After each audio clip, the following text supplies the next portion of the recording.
आंदोलन उभं केलं याची दखल शासन स्तरावर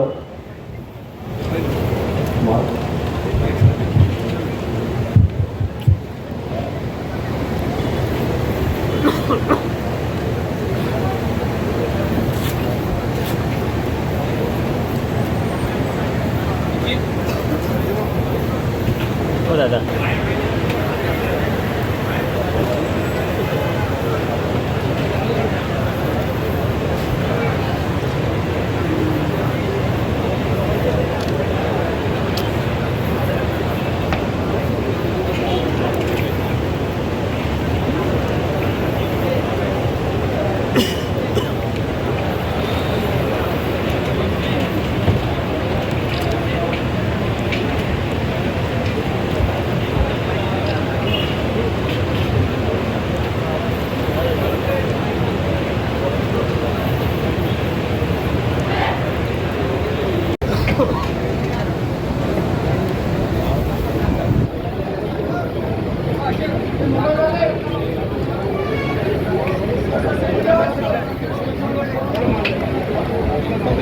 तसेच आता जालन्याचे खासदार काळेसाहेब यांचं सुद्धा पत्र आपल्याला प्राप्त झालं आहे. त्यांनी सुद्धा या आंदोलनाला आपला पाठिंबा दर्शवला आहे. त्यांचं सुद्धा मी सभेसमोर स्वागत करतो.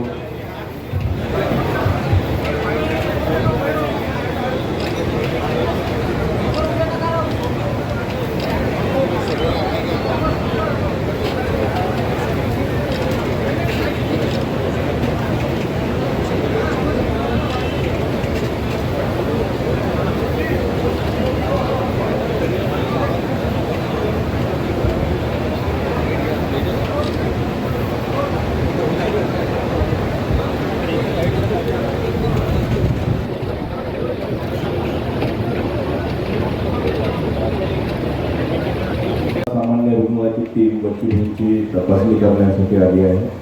बाकीची मंडळी स्टेजवर असेल त्यांनी कृपया मंचाखाली जाऊन आपलं स्थान घ्यावं.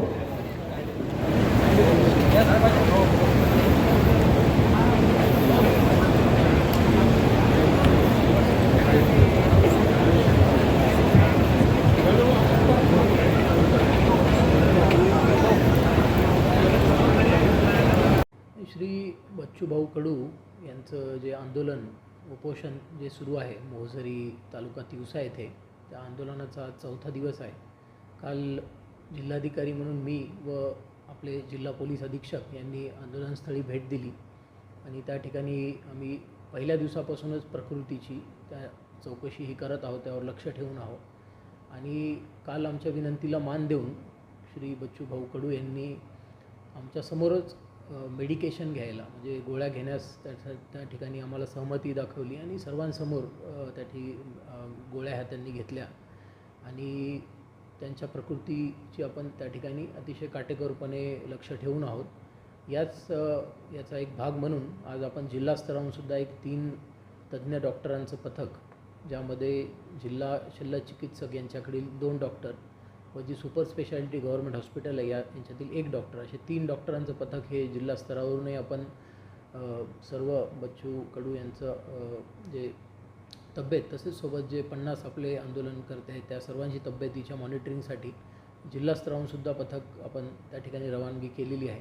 ते पथक 2 वेळा त्यांची तपासणी करेल व त्यांना आरोग्यविषयक त्या ठिकाणी जो डॉक्टरांचा सल्ला आहे ते त्या पद्धतीने देण्यात येईल. आणि काल ज्या पद्धतीने त्यांनी कबूल केलं की आम्ही जो डॉक्टरांचा सल्ला आहे त्या पद्धतीने आमच्या मेडिकेशन म्हणजे गोळ्या औषधी जे घेऊ अशा पद्धतीने त्यांनी सहकार्य केलेलं आहे. मान्य महोदयांनी कलेक्टर साहेबांनी आम्हाला इथे गुरुकुल मोझरी येथे बच्चू भाऊंचं जे उपोषण चालू आहे त्यासाठी टीम बनवण्यासाठी सांगितलेली आहे. मी जिल्हा चिकित्सक प्रभारी या नात्याने मी टीम बनवलेली आहे आणि दिवसातनं 2 वेळा त्यांचं मेडिकल चेकअप करणार आहे. आज आम्ही चेक केले असता त्यांची परिस्थिती पाहिली असता आजचं त्यांचं जे रक्तदाब आहे तो वाढलेला आहे, 150/90 आहे. त्याच्यानंतर त्यांचं SpO2 तो नॉर्मलच आहे, पण त्याच्यामध्ये युरिन युरिन टेस्ट केलेली आहे आम्ही. युरिन टेस्टमध्ये केटोन बॉडीज वाढलेले आहे आणि शुगरचं प्रमाण पण कमी झालेलं आहे. त्याच्यामुळे आणि डिहायड्रेशन झालेलं आहे. त्यांना आम्ही हे पण केलेली आहे की त्यांना भरती करणे महत्त्वाचे आहे आणि हॉस्पिटलमध्ये नेऊन रुग्णालयामध्ये नेऊन त्यांना भरती करून त्यांचे पुढील उपचार करणे गरजेचं आहे. तरी आम्ही त्यांना आवाहन करतो की त्यांनी याच्यासाठी भरती होण्यासाठी तयार व्हावे, जेणेकरून की त्यांच्या जीवाला कुठला धोका राहणार नाही, परिस्थिती पूर्ण गंभीर होणार नाही.